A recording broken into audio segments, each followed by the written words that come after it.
Well guys, sorry. I really tried. I really did. But I still don't get it.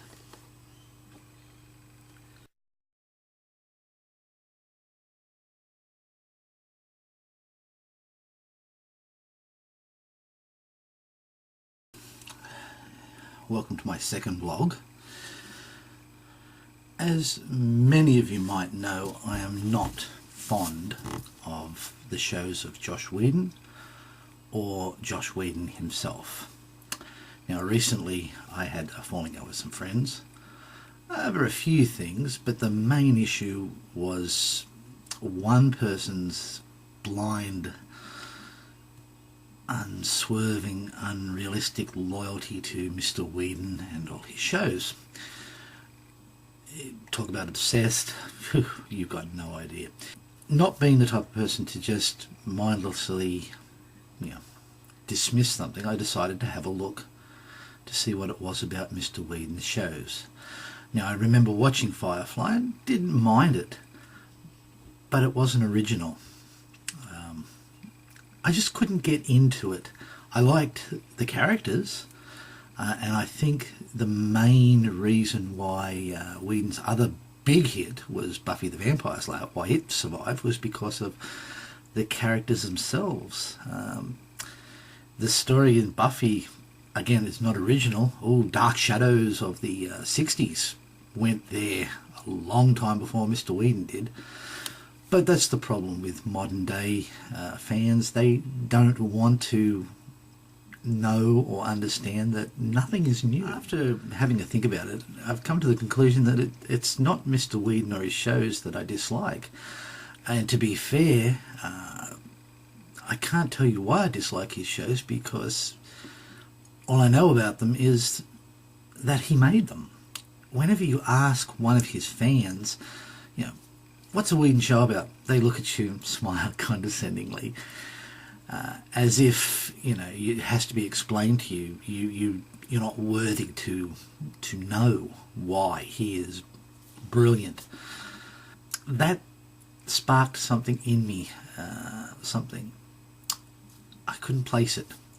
Then I was on Facebook, and a friend of mine from Adelaide listed a mini convention on all things Joss Whedon. Funny, we have that already. It's called Supernova. Anyway, they had this brochure advertisement for this mini-con.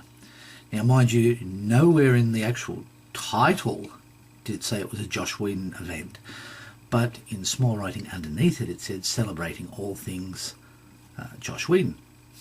But what made it interesting and really sparked off my memory was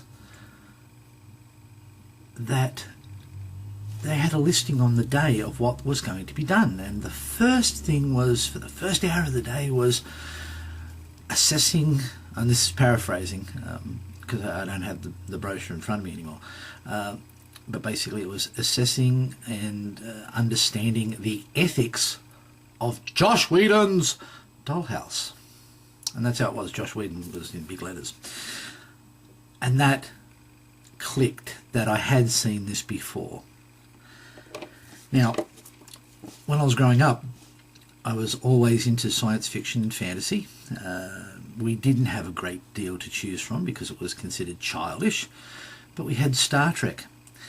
Now, all my friends knew that I liked Star Trek. They knew that I liked Lost in Space and Zorro and the Samurai and countless other, UFO, countless other shows that young people probably haven't heard of.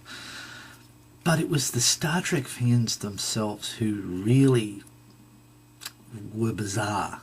They would look down on you, and if you would ask them why they liked Star Trek, they would smile condescendingly at you, as if asking, if you had to ask what it was about, you really didn't need to know.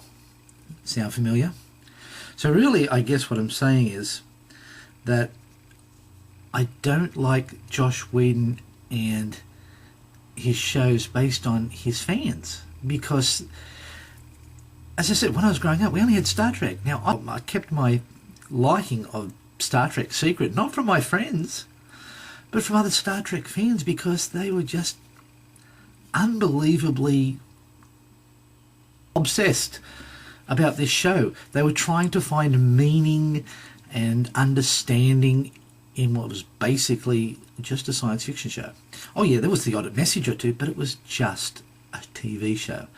Now the Whedon fans do the same thing, and you know, it's very, very annoying to be looked down upon because you like a whole lot of science fiction and pop culture rather than just having a narrow tunnel vision on one person and his shows.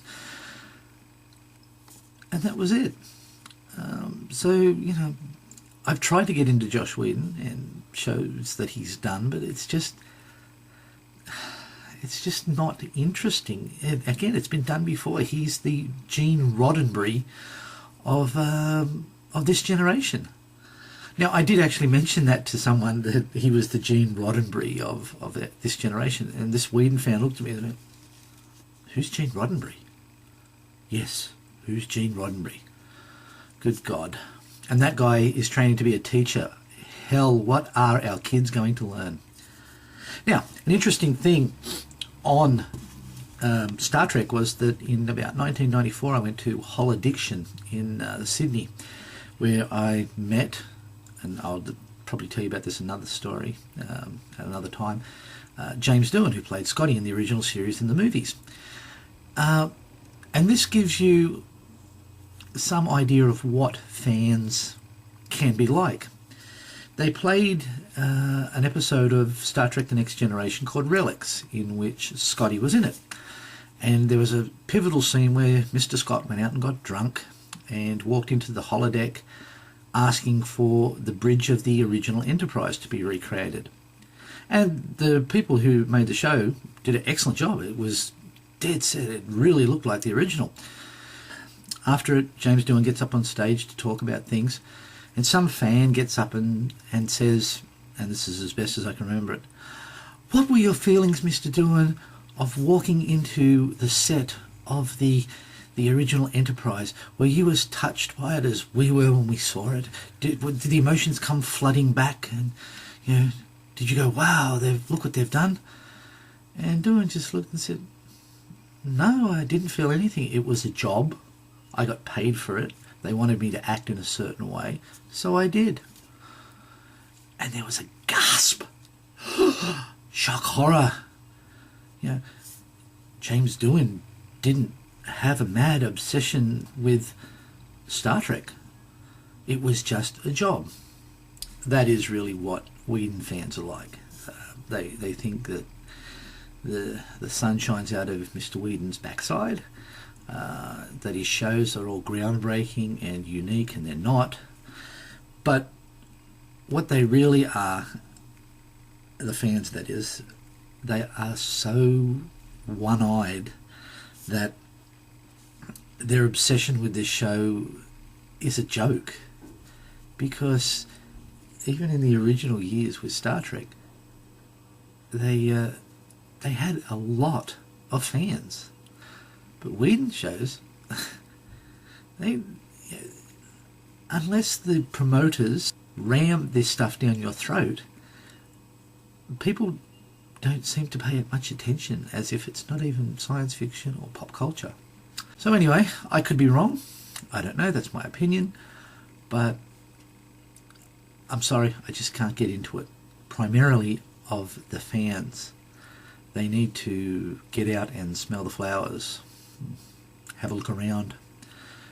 Look at stuff that was made in black and white, because you'll find there's a lot of good stuff there. Anyway, next time, bye-bye.